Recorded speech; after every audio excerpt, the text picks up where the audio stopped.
Hey guys, it's me. I haven't posted in a while. I took a little break after my season finale of my series. If you've seen my TikToks, you know that I recently just graduated and I've started working full time. But I wanted to make a little video about what I've been doing this month, and I bought myself a Kindle and I have been reading this month. So I just wanted to make a little video kind of going over what books I read this month because I read more books this month than I have in like the past 6 years. So I had a lot of fun and I wanted to share that with you. So I'm just gonna yap away over here and I'll put like a picture of the cover of the book up to my left over here. But we'll start off just in order of when I finished basically. So first we have Bat Eater and Other Names for Cora Zhang by Kylie Baker. Now I went into this book pretty much blind, and in chapter 1, the narrator's sister gets decapitated by a train in a hate crime, and I was hooked. The book was great, and I didn't know it was a paranormal like thriller, and it took place kind of during COVID, so it was a really interesting premise, and the twist was good, and everything that happened to this poor main character of the story was absolutely terrible. Next, we have What Moves the Dead and What Feasts at Night. I read these pretty much back to back. They're pretty short little thrillers. The first one, I really loved the first one. I thought the pacing was great. The twist was great. The plot was great. It's kind of like a retelling of one of Edgar Allan Poe's stories. Something else that I am really interested in. And then What Feasts at Night, it was alright. It was a lot quicker than the first one. I feel like the twist wasn't that good. Like, it wasn't really a twist, but it was alright. Next, I read The Body Keeps the Score. I'm not going to try to pronounce his name. I thought this book would be about, like, how your body physically, like, handles trauma and stuff like that, which it kind of was. But it was, like, written, like, almost like a research paper.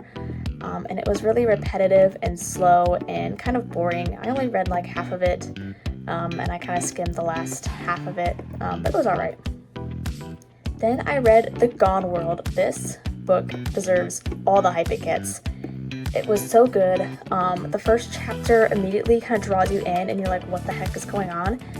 And then it dives into like a time traveling detective story, and it was great. I loved it. The twist was great. It's one of those books where you try to figure out where it's going to go before it takes you there. And I didn't really figure a lot of it out. I was just left with a lot of questions, but the ending was really good. Next was Knight's Edge. I wanted to really love this book. I only gave it 4 stars just because I felt like it was like missing something. Maybe it will be made up for in the sequel, which I haven't read yet. But Knight's Edge is like a vampire, and it kind of like puts like an abusive family dynamic on it, which was kind of interesting to read. I mean, the ending was kind of crazy, but there wasn't like a big twist. There wasn't like super, I don't know, it kind of went into like the lore of the vampires.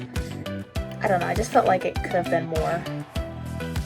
Next, I finished Mistborn. Mistborn was so good. The only reason I didn't give it 5 stars was because 5 stars to me is like super captivating. I read it in like 3 to 5 days. I couldn't put it down. All I wanted to do was read this book. That wasn't really Mistborn for me. Mistborn was more of like an I'm bored, I'm gonna read kind of book. It was very story driven, very world, had a lot of world building, and it took you on a nice journey. And I'm a sucker for political unrest books, and I really liked the author's style, and I will be continuing this series, and I will be looking into other books by Brandon Sanderson. Then I read The Testaments, which is the sequel to The Handmaid's Tale. I did not know that The Handmaid's Tale had a sequel, but it was so good. It gave you a lot more like depth to the lore of Gilead and kind of how Gilead works. And it also gave you like a look at how someone from Canada would view Gilead.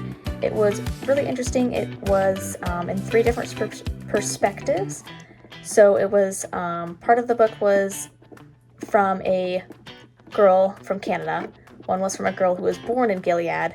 and one was from Aunt Lydia's perspective. So it was really interesting to see all of those different narratives about Gilead.